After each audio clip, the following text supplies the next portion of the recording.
After years of unchecked skepticism, many in the world were seeking an explanation for all that exists without attributing it to God.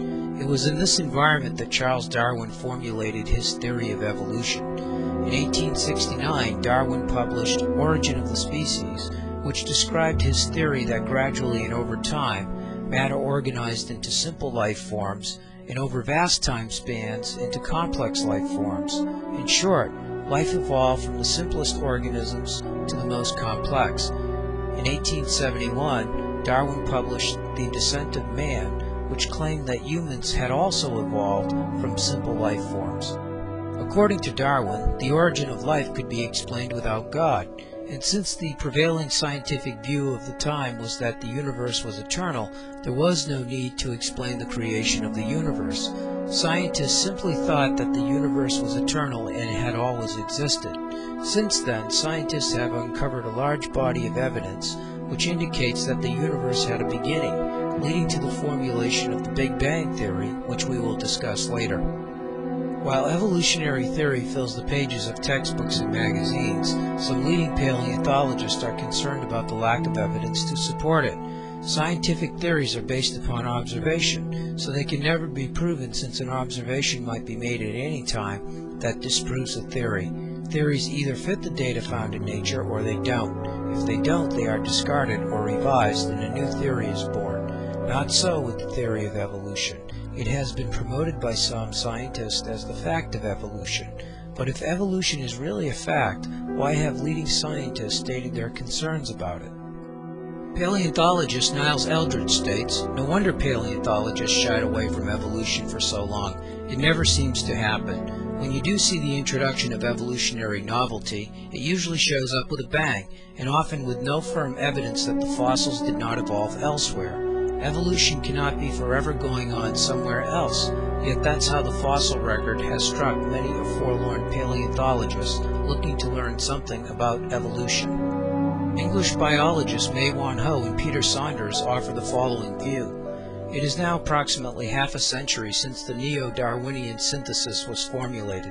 A great deal of research has been carried on within the paradigm it defines, yet the successes of the theory are limited to the minutiae of evolution, such as the adaptive change in the coloration of moths, while it has remarkably little to say on the questions which interest us most, such as how there came to be moths in the first place. Jerry Coyne of the Department of Ecology and Evolution at the University of Chicago arrives at the following conclusion. We conclude, unexpectedly, that there is little evidence for the neo-Darwinian view. Its theoretical foundations and the experimental evidence supporting it are weak. Darwin's theory of evolution comes up short on several other fronts. It fails to account for the origin of the universe. In Darwin's time, Immanuel Kant had convinced most people that the universe had existed forever, so there would have been endless time for life to form and evolve to its present state. Advances in science and instruments that help us to understand how the universe formed have led to a revolution in cosmology. A growing body of data supports the Big Bang Theory, which proposes that matter that forms the universe came into existence through a massive explosion over 15 billion years ago and has been expanding ever since. Even science now claims that the universe is not eternal and that it had a beginning. The fact that the universe had a beginning was not exactly enthusiastically embraced by scientists. Einstein fudged his relativity calculations to show that the universe was eternal, but later regretted it. Scientists have tried just about every way imaginable to avoid a universe with a beginning, but the evidence is overwhelming. If the universe had a beginning, then it must have had a beginner. Astronomer Robert Jastrow summarizes the reality now faced by science. For the scientist who has lived by his faith in the power of reason, the story ends like a bad dream. He has scaled the mountains of ignorance. He is about to conquer the highest peak. As he pulls himself over the final rock, he is greeted by a band of theologians who have been sitting there for centuries.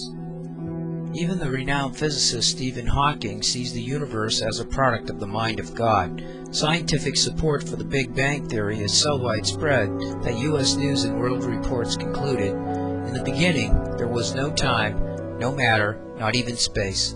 Then in some unfathomable way, a universe emerged from a dimensionless point of pure energy. This theory of an expanding universe emanating from a primordial Big Bang is the explanation of creation held by nearly all scientists, for it best fits what they actually can observe. But it doesn't stop there. What is really amazing about our universe is that it appears to be fine-tuned to support life.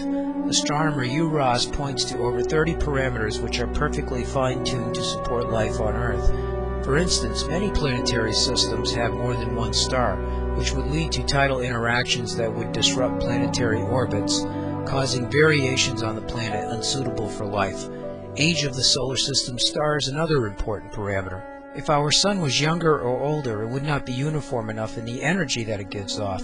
If the light emitted by our sun was shifted slightly to the red or blue wavelengths, photosynthesis would not work. If the axial tilt of the Earth was more or less than it is, the surface temperature would be too high. If the ratio of oxygen to nitrogen in our atmosphere was larger, life functions would not proceed at the appropriate rate. If the atmosphere contained different amounts of carbon dioxide and water vapor, then the surface temperature would either be too low or too high to support human life. When all the life-supporting parameters are taken into account, Ross estimates that fewer than a trillionth of a percent of all stars might have a planet like the Earth orbiting it. Ross concludes that even with the vast number of stars and planets, not even one planet, by developing only by natural processes, would meet the requirements for the support of advanced life in the entire universe. The Earth is truly a unique place. Now let's suppose that life really came about as Darwin postulated through evolution.